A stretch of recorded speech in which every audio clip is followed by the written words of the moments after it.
Malaquias 3, eis que enfim chegamos no famigerado capítulo.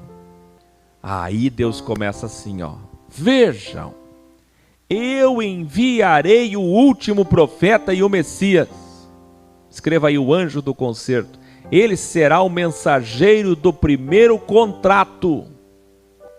Aquele que vocês tanto desejam e oram, virá. E ele virá no pátio do vosso templo. Sabe quando é que isso se cumpriu? João 2, do 18 ao 23, lê lá. Mas quem suportará o dia da sua vinda? Quem ficará de pé quando ele aparecer? Porque ele será como fogo do ourives e como sabão do lavandeiro. Quer dizer, olha como é que Deus via. O sistema religioso estava sujo, podre, imundo. Ele se sentará como um refinador e purificador de prata. Os sacerdotes e os levitas serão crivados e purificados. E é o que Jesus fez em 1260 dias, a começar por João Batista, para encerrar o ciclo de profetas do primeiro contrato. Veja, e eu mesmo virei a vocês trazendo juízo. Espera aí, olha que interessante. Primeiro ele diz assim, enviarei o meu anjo, o meu mensageiro. Quando um judeu pega esse texto de Malaquias até hoje, é por isso que muitos não acreditam em Jesus como Messias. Quando eles pegam esse texto, um judeu faz assim, ó, enviarei o mensageiro. Então Elias vai vir nos últimos dias, estamos esperando o profeta. Então vai ter um profeta e depois um Messias. Aí o Messias, Malaquias 4, ou o profeta 4 e o Messias 3. Aí fica na dúvida. Por isso que João lá no Apocalipse 13, no Apocalipse 13, João, com esse entendimento escatológico aqui, vai falar sobre duas bestas. Porque você tem Malaquias 3, uma pessoa, e Malaquias 4, outra pessoa. O que o judeu faz? O judeu olha e diz assim, peraí. Então Deus vai enviar uma pessoa no espírito de Elias e outra no espírito de Moisés. Olha que interessante isso. Só que o que não se percebe é que no mesmo texto Deus diz assim, eu virei a vós com o juízo. Ou seja, a pessoa que está vindo não é enviada, é metáfora apenas. Não é um mensageiro apenas. Ele diz no próprio texto, olha a linguagem profética, eu mesmo virei a vós. Então quem é Jesus?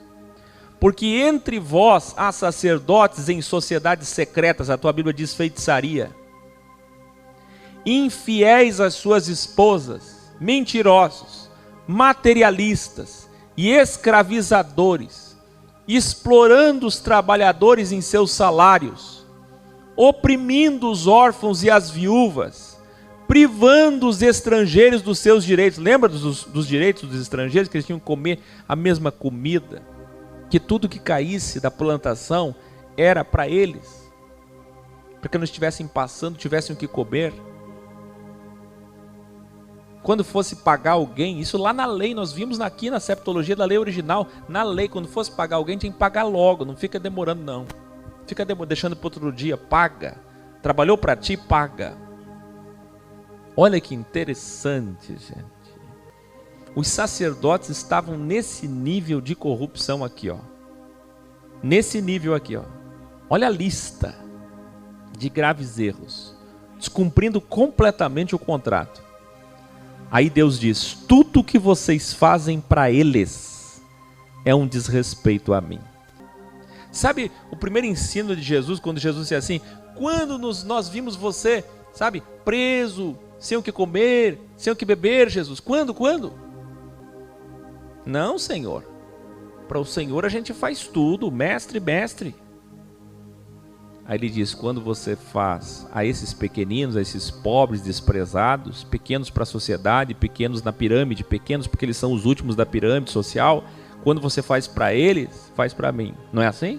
Não é esse o entendimento que Yahshua trouxe? Muito bem. Agora veja aqui, ó. Em tempo de lei, através do profeta Malaquias, Deus dizendo assim, ó: tudo que vocês fazem para eles é um desrespeito a mim. Aí o texto diz: eu não mudo. Por quê? Porque eu cumpro contratos. E porque poucos no passado foram fiéis aos contratos, eu ainda não destruí vocês. Isso é esplêndido. Olha o que é que Deus está dizendo: eu só não destruo vocês por causa de Moisés, por causa de Levi, por causa de poucos que foram bons, porque senão já tinha destruído vocês. E é por isso que o texto diz: eu não mudo. Ou seja, no sentido de eu honro a minha palavra. Porém, olha isso, quando peço para serem como os fiéis do passado, vocês me perguntam. Quem é que pergunta? Como voltaremos? Isto é, como seremos como Levi? Por acaso roubamos a Deus? Tem como roubar a Deus? Sabe, naquela coisa, Deus é quântica, Deus é tecnologia, Deus é ufologia. Como é que alguém vai roubar Deus? Sim, vocês estão me roubando quando vocês desviam os dízimos e as ofertas dos pobres, das viúvas, dos órfãos, dos estrangeiros pagãos, dos escravos. Vocês me roubam, vocês me desrespeitam. Agora a maldição está sobre vocês, isto é, deram legitimidade para o mal. Porque os sacerdotes e políticos me roubam, agora toda a nação, os cabeças tribais, todos os representantes, todas as tribos vão pagar pelos vossos erros, porque vocês são representantes da sociedade. Olha isso aqui, gente. Esse é o problema de estar numa igreja, numa denominação, numa religião.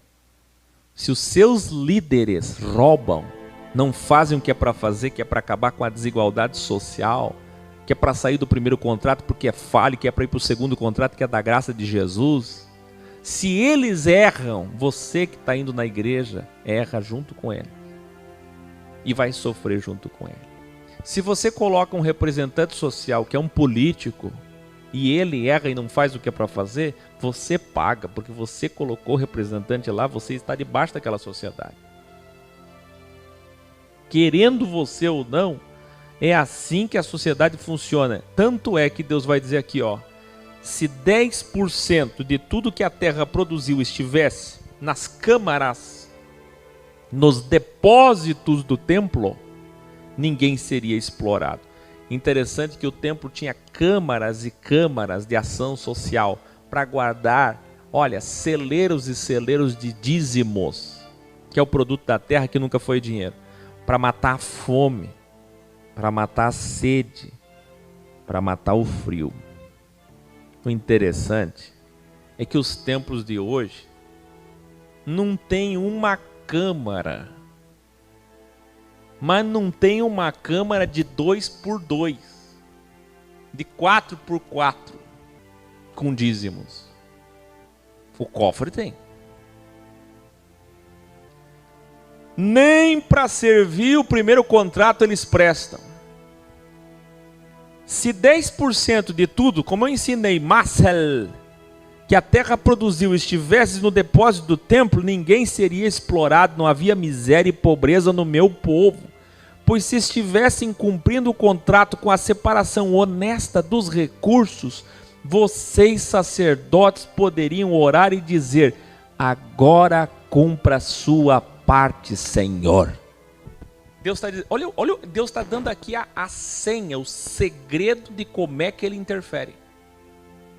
Quer que eu interfira? Acabe com a desigualdade social na terra. Se acabar, eu venho e interfiro. Aí deixa comigo. Tá vendo? Aí sim você teria autoridade, para chegar e dizer: eu não aceito essa situação. Que coisa triste é ter alguém agora, né? De joelho no sofá, dentro do carro chorando: eu não aceito, Senhor, não aceito. achando que a Bíblia é caixinha de promessa individual. Que grande engano. Ah, nem precisava. Olha o que Deus disse. Nem precisava dizer, nem ia dar tempo de você dizer, Senhor, agora é contigo. Nem precisava, porque eu cumpro minha parte. Se fosse assim, as janelas com portas dos céus derramariam bênçãos, literalmente, e a terra produziria tanto que nem teria onde guardar tanto alimento. Ah, se vocês fossem honestos na divisão social do dinheiro e das riquezas, eu interferiria para que nenhuma praga atingisse as plantações. Pastores, padres, alguns, não são todos, menos. Meu Deus, milhões nos Estados Unidos, na Inglaterra, na Alemanha, na Coreia do Sul. Meu Deus, não sei o que está acontecendo com o Japão, que agora até no Japão, no Brasil, os pastores vão usar esses textos, o devorador, olha só o que o texto está dizendo, não haverá pragas na plantação, se vocês usarem ela para erradicar a fome. Meu Deus. Você está vendo? Aí vem o desgraçado e diz, criminoso, charlatão, desgraçado, esse é o falso profeta, não sou eu que sou o falso profeta, porque tenho pirâmides aqui, ô cabecinha fraca. Aí vem o desgraçado e diz o quê? Esse demônio terrível, esse príncipe dos demônios chamado devorador, só se repreende dando dízimo. Olha isso, gente. Mas o dízimo é para quem? E é o quê? E é quando? E é qual o contrato? E é qual o destinatário? Aí a CCB, Testemunho de Jeová, está me assistindo agora dizendo, mas na nossa igreja não tem dízimo. Não tem dízimo, tem sacerdócio, anciões, tem templo. Tem a concepção machista, legalista, que até véu literalmente tem aí nessa desgraça.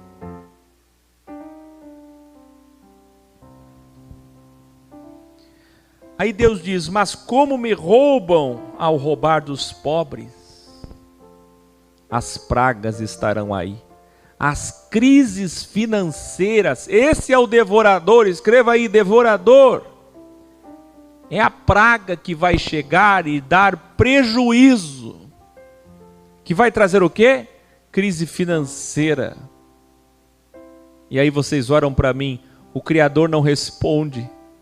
Não nos livrou desse prejuízo, mesmo sendo nós fiéis. E ainda dizem, que vantagem tem nós sermos tão devotos assim? Porque veja lá, os que não obedecem à lei, à Bíblia, estão prósperos e nós não. Tem hora que dá uma crise, né? O evangélico, ele tem um ciclo de crises. Quando ele faz alguma coisa para Deus, com muita dificuldade e interesse, logo em seguida ele, Senhor, agora eu não aceito esse mal. Eu faço prova de ti, eu determino. Aí as coisas não dão certo, se frustram. E ele, Senhor, por que me abandonaste? Por que demoras em responder? Olha lá, os que não dão nada para ti estão prósperos. E eu que dou tudo estou aqui, Senhor. É o ciclo do crente, do religioso. Está vendo? Que tristeza. Mas eu bem sei os que realmente me temem, e no dia que eu interferir, os sinceros serão o meu tesouro pessoal. Olha isso. Esses entre vocês que realmente ajudam os pobres e cumprem o contrato serão exaltados. E é aqui, pasmem. Não, eu não sei nem para onde ir, né? Você acredita que as denominações CCB, Assembleia de Deus, Deus e Amor, usavam esse texto do último versículo de Malaquias para dizer que a mulher tem que usar roupa diferente de homem, e o homem usar roupa diferente de mulher? Você acredita? Porque nos últimos dias, diz Deus, vereis outra vez a diferença entre os que servem a Deus e os que não servem. Sendo que o texto está falando aqui, ó, o fechamento. Deus está dizendo assim, ó, esses entre vocês que realmente ajudam os pobres, esses, porque, gente, não sei se vocês prestaram atenção, mas por mais desgraçado que o tempo fosse de corrupção, Deus disse assim, tem sábios entre vocês que estão calados, tem gente que fala a verdade e é perseguido, esses. Então você viu? Agora eu queria que a Camila aumentasse esse som de fundo para chamar a atenção. O microfone está fazendo um barulho aqui que deve ser do devorador. Sabe o que é que Deus está dizendo? Meu Deus, gente. Deus está falando que naqueles dias estava tudo corrompido, mas tinha um povo não, poucas pessoas que ele diz assim, ó, tem sábios entre vocês calados para não ser perseguido, para não morrer. Tem gente prudente calada. Tá entendendo? Olha isso. E ele diz mais. Tem alguns que falam a verdade e são perseguidos. Tá aí no texto. Ele está falando de dois grupos. Um que abriu a boca e se calou. Não, um que abriu a boca e foi perseguido, e o outro que prefere não falar por prudência para não ser perseguido. Poucas pessoas naquele tempo. E é essas poucas pessoas que ele termina o texto dizendo assim, ó, ele começa a falar dessas pessoas lá em Malaquias 2. Aí no finalzinho do 3.